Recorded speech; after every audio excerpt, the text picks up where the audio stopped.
What's up, y'all? Thanks for coming out. Thank Digiday for having us. My name's Kevin Planovsky. I'm principal of account strategy for Vert. We're a boutique shop, mobile-first shop based in Atlanta. Been around for about 5 years and accompanied by one of our latest clients, Damon Davoudpour of Shoney, which I think needs no introduction on the Shoney's front. Right. And we're holding down the southeast corner, if you guys didn't notice. So we're gonna stand on that leg as long as you don't call it Hotlanta or Nash Vegas. We're good. Please don't. So today we're going to talk a little bit about, it's a really great segue actually into what everybody else was. We were just talking about that, so it kind of feeds right into this. I think that was by design. Talk a little bit more about some social strategies. We do a lot of social work, but with that mobile first hat on all the time. And a couple of years ago, as these networks were changing, as Facebook starts layering in places and Foursquare's gaining steam and Google's playing around with local, and they all have changed in a lot of ways and continue to innovate, this paradigm of engagement at the local store level, particularly for anybody who has any sort of brick and mortar presence, is really your leg up. And to take advantage of that on social, these networks finally have matured in that space. There's other technologies that we'll go over that poured into that nicely, and that's what this is about, some actionable stuff that you guys can hopefully take home. Right. So as Kevin said, Shoney's restaurant, right? We're on this massive re-imaging process that we're going through right now. 67 years. A lot of our, clients, guests obviously go to the older demographic, right? So as social started developing, became a new thing for our guests, and the social platforms before kind of had like this top-down approach, which was, someone like me sitting at a corporate office, kind of blasting out a couple things on Facebook, on Twitter, on whatever, and basically I'm doing it from Elm Hill Pike in Nashville, Tennessee, which has this one approach that doesn't have that real engagement that we're looking for on a local level, right? So we've had that's been a problem that we've had, and now because of all this great talent that we have in the room, recent innovations, things like that, we've been able to change the game, right? We're trying to get away from that, as Kevin said, this old paradigm that is just a little bit of, for lack of better terms, old school, right? And then mobile friendly is a big thing too, right? So we'll get into some slides later on, or I'll talk into a little bit about how mobile devices are really kind of segueing this idea. So, and this is a great example because, especially the latter ones, these first networks, mobile wasn't as big of an issue, and as they've changed, and the new ones, even just the news last week about Foursquare and sort of the death of the check-in and unbundling, and it's pretty clear the way that these were conceived and originally built, and the way a lot of the strategies that all of our brands adopted very early on, acquiring and collecting fans, and one size fits all. We didn't really have other options. And in recent years, that's really changed. So Instagram and Swarm and Foursquare and the way that Google Plus has integrated all that, it's a big piece. And then all these older folks have sort of came into this decentralized, more bottom-up, locally optimized network structure, if you will. And it's taken us a minute to adopt that, but we're advocating that you need to do it. Don't put all your eggs in the one big brand page basket. Yeah, and this is, as we start going to this new demographic, this is what we see, right? Over half of the activity on social is on mobile. So you have that ability to tag, geo tags and your exact location. This is what, people as a follower, as a fan or whatever, this is what you want to hear. This is what our guests want to hear from brands, restaurants, it doesn't matter what kind of type. So, we want to be able to relate to somebody. Everybody's here at Montage and doing the, checking in, taking beautiful pictures of the mountains, and you're tagging your location.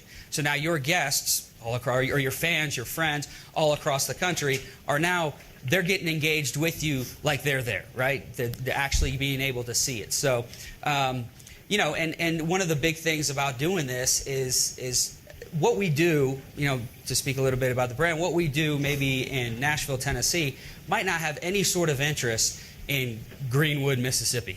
Okay, somebody in Greenwood, Mississippi that's a fan of Shoney's, that likes Shoney's, could care less about what's going on in Nashville, Tennessee. So then in Greenwood, we have the opportunity to drive local sales ideas, local traffic driving ideas that are about that community in particular, just to that area.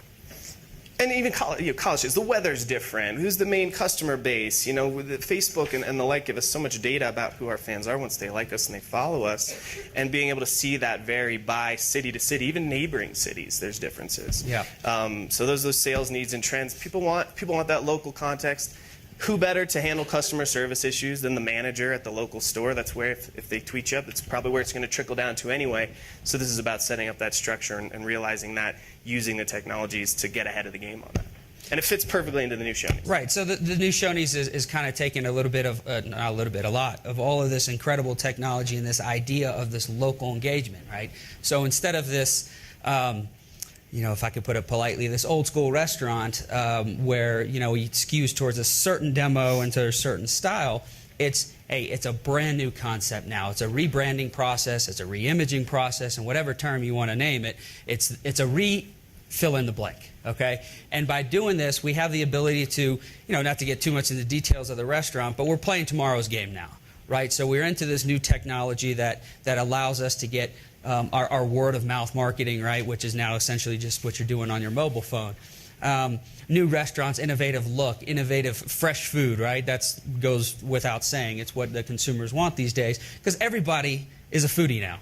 Everybody is a food critic. They're a food blogger. I mean, you can't help it. Everywhere you go, you might not know anything about food, but guess what? I'm taking a picture of this meal and saying, oh no, this was too dry, or it needs a little bit more seasoning, right? So to be able to engage with those guests on a local level, like as Kevin was saying, it's a manager doing it who knows it. They know it better than anybody else, as opposed to someone sitting at a corporate office, right? And then, by the way, you do see a picture of a beer there. Yes, some of the new Shoney's does have a full bar in there. So. And the growth strategies, traditionally it's very suburban and rural, family-oriented. There's still a lot of that. That's still part of the growth strategy, their expansion strategy. But, for example, the Panama City Beach location, the in-mall locations that they're piloting, the Shoney's on the go, putting them in these almost destination locations. The difference, again, between a college town or, we don't have the benefit of being able to be a very urban brand where you can kind of have a lot of the same types of audiences. It does vary pretty significantly around the country.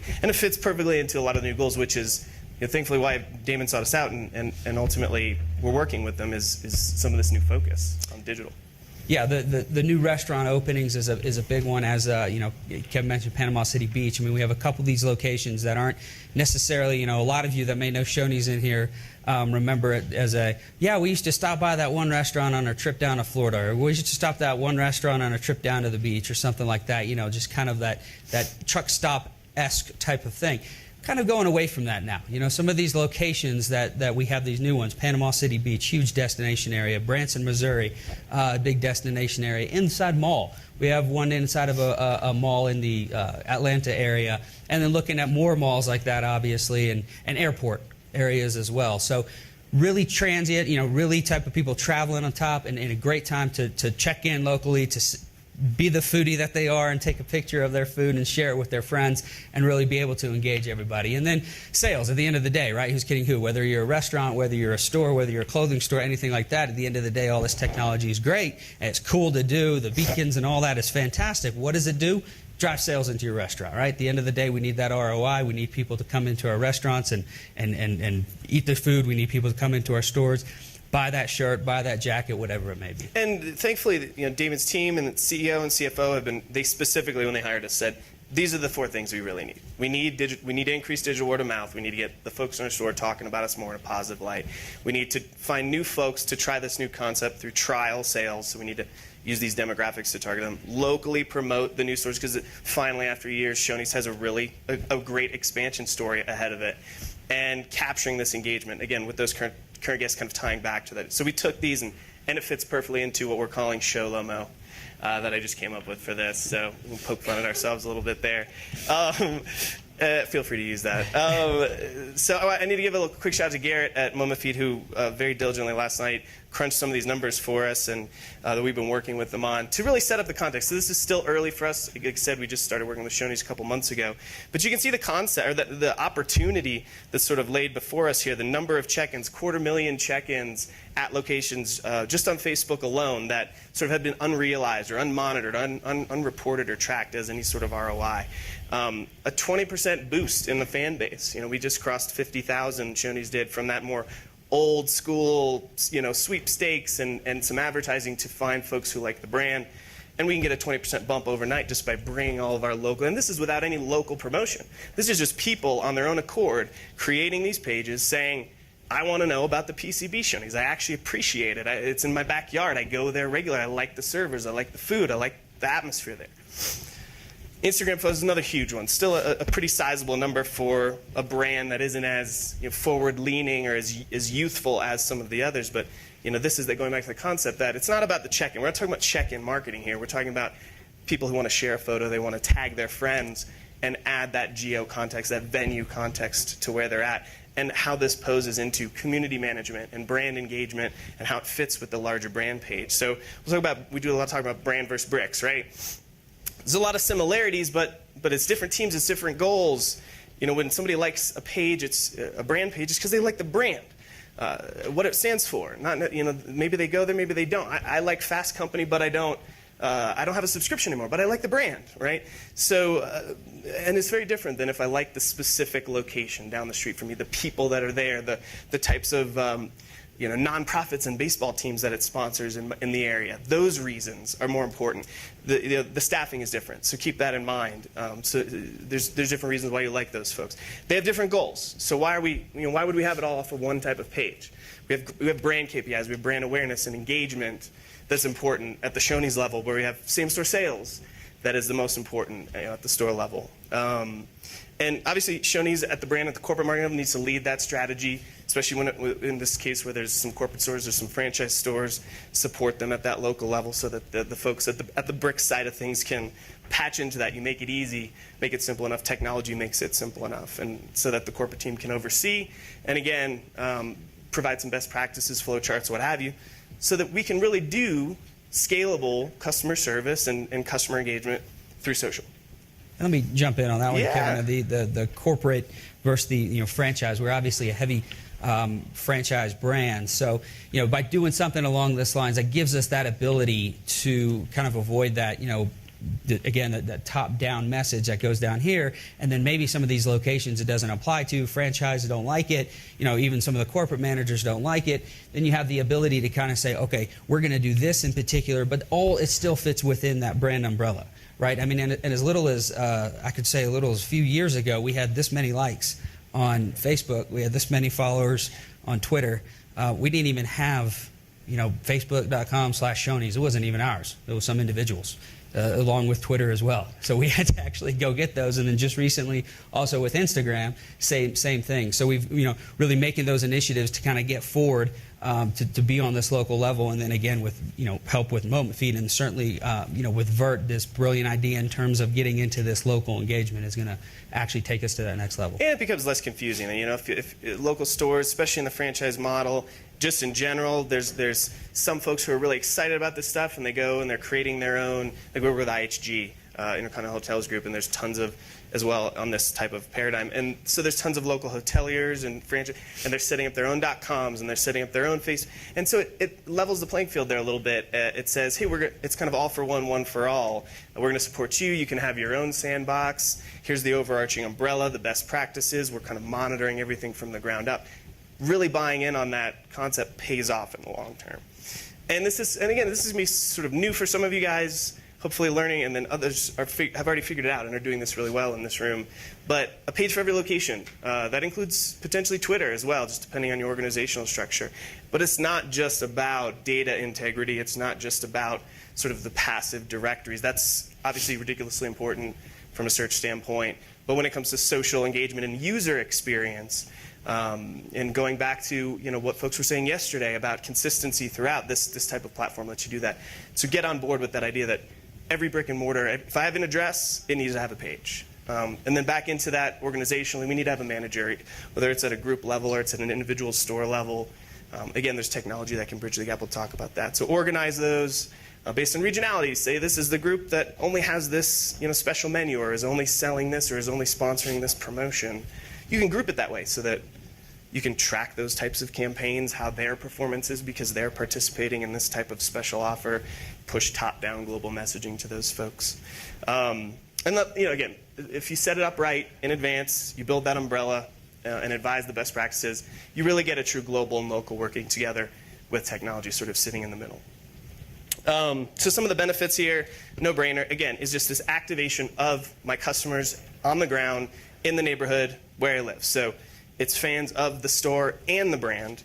And there's a few pieces that unlock it. We get both local and global level content. Some of the stuff that Rob was talking about on the paid side through Moment Feed, that same concept of it's a national campaign, it's a national message, but it's with a local context. And it performs better. People, it catches their eye. They see that neighborhood where I'm in Atlanta. If I see an ad that says Old Fourth Ward or Inman Park, it's going to stand out to me because those are the neighborhoods that our office is in. That's where we move around. And things like EdgeRank we're always dealing with. This is just an example from Facebook, but these translate elsewhere. It does help that. When you set up parent-child and you have really great, unique content at the local level, and you're able to sort of share and say, here, like the brand for these reasons, like your store or stores for these reasons, they work together. We've got a consistent strategy and message throughout. We're not, hitting you with the same thing, and it's not relevant to you. We've figured this out for you. Magic kind of happens there. I'm going to call a few folks out in a good way. And it's social SEO. It's one important. We'll talk about sort of budget sharing here, but I did just a quick search, and obviously there's not really a user habit where people are always searching. Sometimes they will for your brand, in the Facebook search box. It's obviously a little bit more of a social discovery process, but just punching some of these in, some folks that are or are not doing a pretty good job here. When I just did a quick search for Sears or JCPenney in the Atlanta area on the Sears front, and maybe it fits into the strategy. Maybe there's more e-commerce focus there, and it's less about brick and mortar, whatever it might be. I'm not really getting any local context. I'm getting sort of pages from another language or country. There's not really any sort of local relevance to me. There's inconsistent brand messaging. What is the tagline? There's two different taglines there. There's hashtags. There's other people's photos. Whereas on the JCPenney side, again, at least from a data integrity standpoint, it's recognizable. It's consistent. It's locally relevant to me. These are stores nearby me because if I'm searching for JCPenney, I'm probably looking to go in store. There's some context or easy pathway to an in-store purchase. Just in some of these examples, it looked like there might have been a little bit of a lack of some of the active management, but the data integrity is there. So there are steps to this. And then local offers and reviews, whether it's Google+, local, or in this case Facebook, places, these are things that can only be unlocked at the local venue page level when a page has a physical address and a pinpoint on a map. Facebook doesn't really unlock those things or make them very scalable for you. So, and they're obviously extremely valuable in terms of sort of the secondary impressions that they can achieve. Some examples of what an offer looks like, what those uses is from the user rating on one of the Shoney's locations. So being able to unlock these tools that are otherwise you don't have access to, sort of running brand promotions, are pretty important.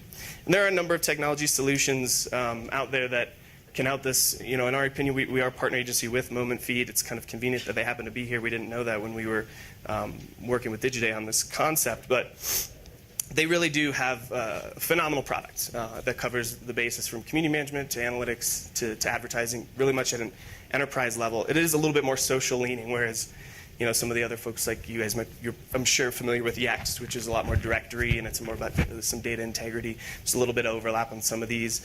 We've also talked to folks at Suite IQ, which is trying to bridge the gap on the two, and then for sort of smaller numbers of brands or folks that don't necessarily have as much budget, we do have sort of a white labeled in-house piece of technology that can just help with some of that community management stuff, not so much robust reporting. So some of these platforms are built specifically for this local engagement, and others kind of fit into it. Even some of the ones you work with, whether it's Sprinkler, Hootsuite, or what have you, you can sort of fit a strategy into that, talk to them about it, but there are technologies that are built specific to this type of.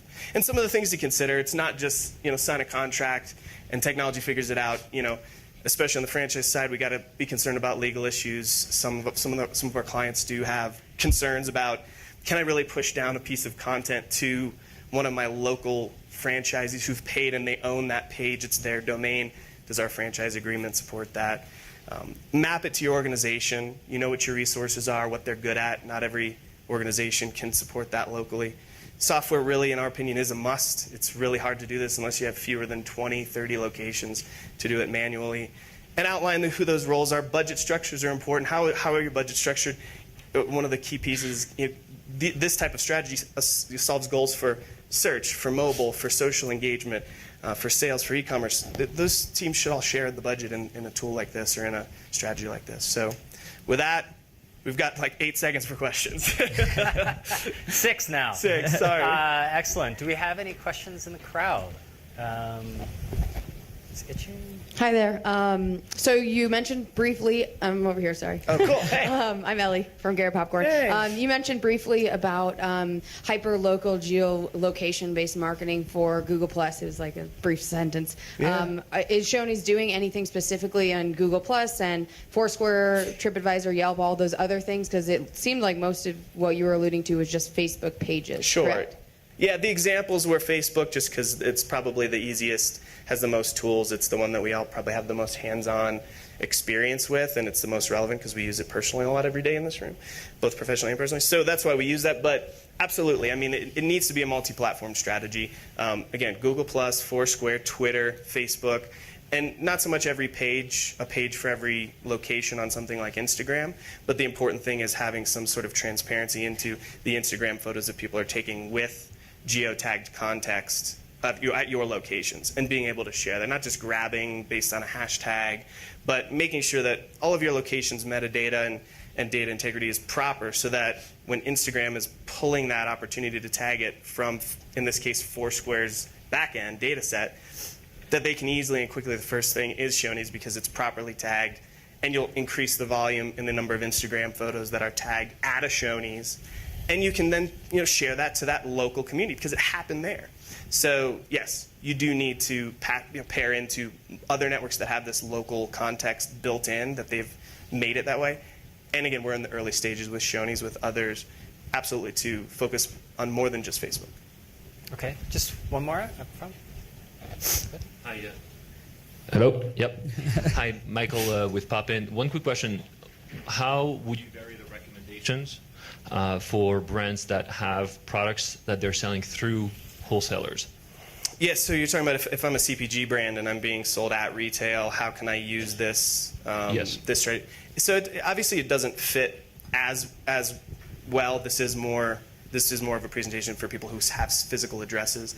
But I don't want to sound like I'm selling Moment Feed for Moment Feed, but I know for a fact that them and some other technologies, I hope I can talk about that, are overlaying opportunities to partner with the folks that own those feeds at the local level, to be able to say, I'm Coca-Cola, I'm sold at Shoney's, and I want to do a promotion to increase Coke sales and brand affinity in the Metro Chicago area, and let me actually buy some media or some promotional opportunities to insert and promote co-branded stuff, sort of the examples that he was showing, that basically take advantage of that engaged local audience. Whether that's we did one with Taco Mac, if you're familiar in the small area. Taco Mac and Coca-Cola did that through Foursquare in the early days, run a promotion, it's co-branded, everybody shares in the budget. So there's opportunities, you just have to do it more at the retailer distributor level. It doesn't necessarily fit in as well for you to run your own programs that way. Okay, Damon, Kevin, thank Thanks, you very guys. much. Thank you. Appreciate it.